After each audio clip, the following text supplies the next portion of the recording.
രാമക്ഷേത്രത്തിന് ശേഷം ഇനി മസ്ജിദ് ഒരുക്കാനുള്ള തിരക്കിലാണ് അയോധ്യ. അയോധ്യയിലെ മസ്ജിദിനുള്ള ഇഷ്ടിക മക്കയിൽ നിന്ന് എത്തിക്കുന്നു. മക്കയിലെ സംസം കിണറ്റിൽ നിന്നുള്ള വിശുദ്ധ ജലം ഉപയോഗിച്ച് ശുദ്ധീകരിച്ചാണ് മസ്ജിദ് നിർമ്മിക്കാനുള്ള ഇഷ്ടിക എത്തിക്കുന്നത്. ഇഷ്ടികയിൽ ഖുറാനിൽ നിന്നുള്ള ആയത്തുൽ രേഖപ്പെടുത്തിയിട്ടുണ്ടാകും. കഴിഞ്ഞ ആഴ്ച മക്കയിൽ നിന്ന് ഇഷ്ടിക ഭാരതത്തിലെത്തി. മസ്ജിദ് വികസന സമിതി ചെയർമാനായ ഹാസി അറാഫത്ത് ഷെയ്ഖാണ് ഇഷ്ടിക മക്കയിൽ നിന്നും എത്തിച്ചത്.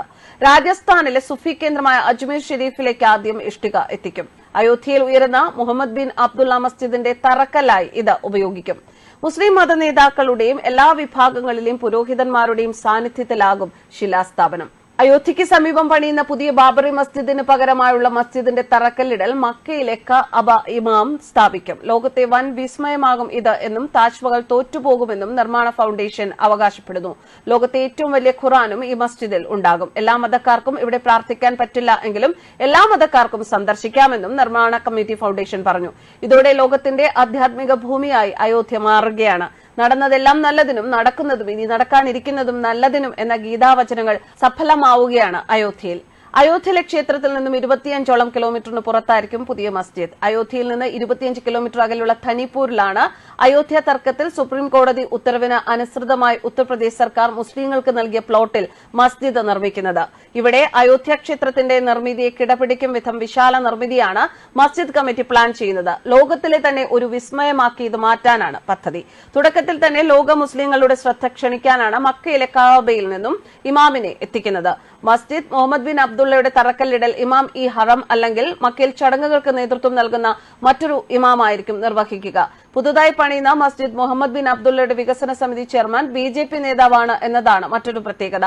മസ്ജിദ് മുഹമ്മദ് ബിൻ അബ്ദുള്ളയുടെ വികസന സമിതി ചെയർമാനായി തെരഞ്ഞെടുക്കപ്പെട്ടത് മുംബൈ ആസ്ഥാനമായുള്ള ബിജെപി നേതാവ് ഹാജി അറാഫത്ത് ഷെയ്ഖാണ്.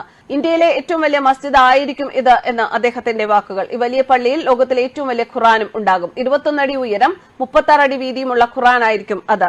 പ്രവാചകൻ മുഹമ്മദ് നബിയുടെ ബഹുമാനാർത്ഥം അയോധ്യയിലെ മസ്ജിദിന് യൂണിറ്റ് ഫെയ്ത്ത് എന്ന് പേരിടും, അതായത് വിശ്വാസത്തിലൂടെ ഐക്യം.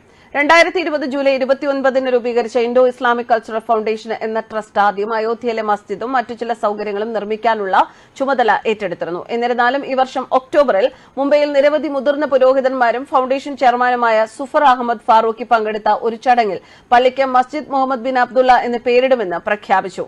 ആദ്യ ഇഷ്ടികയുടെ സമർപ്പണത്തിന് പുറമെ മസ്ജിദിന്റെ പുതിയ രൂപകൽപ്പനയും ചടങ്ങിൽ പ്രകാശനം ചെയ്തിരുന്നു. കലിമ, നമാസ്, റോസ, ഹജ്ജ്, സക്കാത്ത് എന്നിങ്ങനെ ഇസ്ലാമിന്റെ 5 സ്തംഭങ്ങളെ പ്രതീകപ്പെടുത്തുന്ന 5 മിനാരങ്ങൾ പള്ളിയിലുണ്ടാകും. മസ്ജിദിന് പുറമെ ക്യാൻസർ ആശുപത്രി, സ്കൂളുകളും കോളേജുകളും മ്യൂസിയവും ലൈബ്രറിയും സന്ദർശകർക്ക് ഭക്ഷണം സൌജന്യമായി നൽകുന്ന സമ്പൂർണ്ണ വെജിറ്റേറിയൻ അടുക്കളയും സമുച്ചയത്തിലുണ്ടാകും. വസുഖാനയ്ക്ക് സമീപമുള്ള വലിയ അക്വേറിയം അല്ലെങ്കിൽ പുരുഷന്മാർക്കും സ്ത്രീകൾക്കും പ്രത്യേക വിഭാഗങ്ങളുള്ള അബുലേഷൻ സ്പേസ് ആയിരിക്കും പ്രധാന ആകർഷണം. അതിന്റെ സൌന്ദര്യം താജ്മഹലിനേക്കാൾ തിളങ്ങുമെന്നും അവകാശപ്പെടുന്നു.